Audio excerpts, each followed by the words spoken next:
Hello everyone, first time మన channel చూస్తుంటే subscribe చేసుకోవడం మర్చిపోవద్దు. వీడియోలోకి వెళ్ళినట్లయితే ఆఫీస్లో రాజ్ కావ్య ఇద్దరు వర్క్ చేసుకుంటూ ఉంటే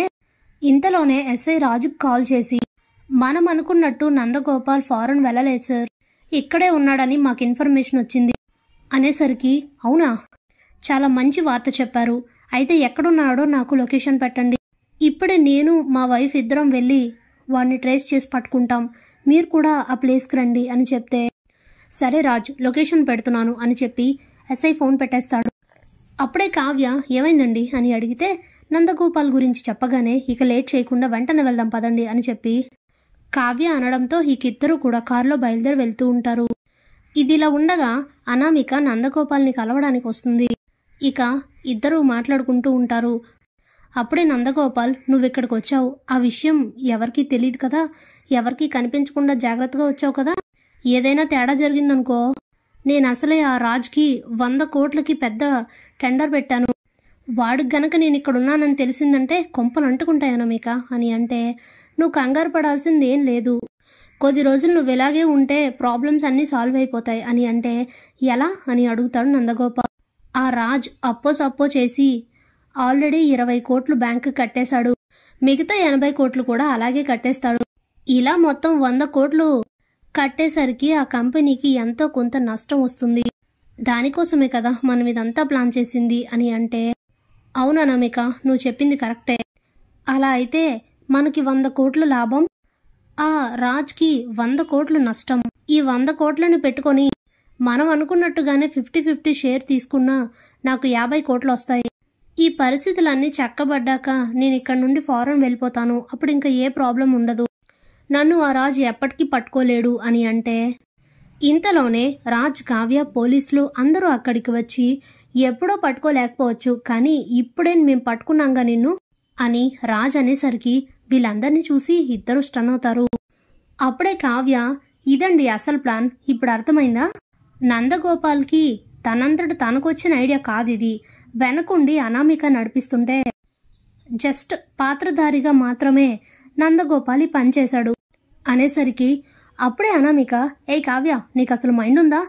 ఈ విషయంలో నాకేం సంబంధం అని అంటే ఇక చాలు నటించింది ఆపు, ఇప్పటి వరకు మీ ఇద్దరూ మాట్లాడుకున్నవన్నీ మేము విన్నాం, ఇంకా నటించి నాటకాలు ఆడాలని చూడొద్దు, నీకు ఎన్నిసార్లు చెప్పినా ఎంతలా బుద్ధి చెప్పినా నీకు అర్థం కాదా అనామిక అని కావ్య అంటే ఆ బుద్ధి లేకే కదా ఇప్పుడు మనల్ని దెబ్బ కొట్టాలని అనుకొని చివరికి మనకే దొరికిపోయింది, ఇంకా తనతో మాట్లాడి ఆ బ్యాంక్ వాళ్ళని పిలిచి వీళ్ళిద్దరిని అప్పగిస్తే సరిపోతుంది, మిగతాదంతా వాళ్ళే తేల్చుకుంటారు అని చెప్తే మీరు చెప్పింది కరెక్టే, అయితే బ్యాంక్ వాళ్ళకు కాల్ చేయండి అని కావ్య అంటే ఇక బ్యాంక్ ఆఫీసర్స్కి కాల్ చేయగానే వాళ్ళు కూడా అక్కడికి వస్తారు. జరిగింది మొత్తం వాళ్ళకి చెప్తే అప్పుడే బ్యాంక్ ఆఫీసర్స్, ఇకపై మీకు ఈ అప్పుకి ఎలాంటి సంబంధం లేదు, చేసిందంతా వీళ్ళే చేశారు కాబట్టి ఆ బ్యాంక్ అప్పు 100 కోట్లు వీళ్ళే కడతారు అని చెప్తే అప్పుడే రాజ్, వాళ్ళు కట్టాల్సింది 100 కోట్లు కాదు అని అంటాడు. మరెంత అని అడిగితే 120 కోట్లు, మేం మొన్న బ్యాంకుకి 20 కోట్లు కట్టేశాం కదా, మరి మా 20 కోట్లు మాకు ఇవ్వాలి కదా, అందుకే వాళ్ళు కొంత కట్టాల్సింది 120 కోట్లు అని రాజ్ చెప్తే అప్పుడే ఎస్ఐ, చెప్పింది విన్నారు కదా, ఇప్పుడు మీరు ఆ 120 కోట్లు కడతారా లేదంటే జైలుకి వచ్చి కూర్చుంటారా అనేసరికి ఇక చేసేది లేక మేము ఆ బ్యాంక్ అప్పు కడతాము అని చెప్పి ఆ బ్యాంక్ వాళ్ళ దగ్గర ఉన్న చెరో 50 కోట్లు చెక్ ఉంటుంది కదా, ఆ అమౌంట్ అయితే ఇద్దరు బ్యాంక్ వాళ్ళకి ఇచ్చేస్తారు. ఇంతలో కావ్య, మరి మా 20 కోట్ల పరిస్థితి ఏంటి అని అడిగితే మాకు ఒక 2 నెలలు టైం ఇవ్వండి, ఈలోగా మీ 20 కోట్లు మీకు తెచ్చి కడతాను అని చెప్తుంది అనామిక. ఏంటి, నిన్ను నమ్మాలా, నిన్ను నమ్మితే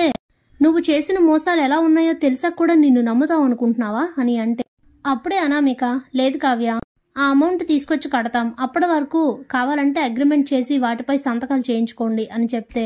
ఇదేదో బానే ఉంది అని చెప్పి 2 నెలలు టైం ఇచ్చి అగ్రిమెంట్ రాయించుకొని అక్కడి నుంచి అయితే వెళ్ళిపోతారు రాజ్, కావ్య. అప్పుడే నందగోపాల్, అనామిక ఇద్దరు మాట్లాడుకుంటూ ఉంటారు. ఇక అనామిక, చూసావా ఈరోజు ఏం జరిగిందో, మనం ప్లాన్ చేసిన 100 కోట్లు కాకుండా ఎక్స్ట్రా 20 కోట్లు మనకు నష్టం, ఇప్పుడు అవి ఎక్కడి నుంచి తెచ్చి కట్టాలో అది ఆలోచించు ముందు అని చెప్పేసి అక్కడి నుండి వెళ్ళిపోతుంది అనామిక. ఇంత పెద్ద సమస్య తీరినందుకు రాజ్ కావ్య ఇద్దరు చాలా హ్యాపీగా ఫీల్ అవుతూ ఉంటారు. Thanks for watching.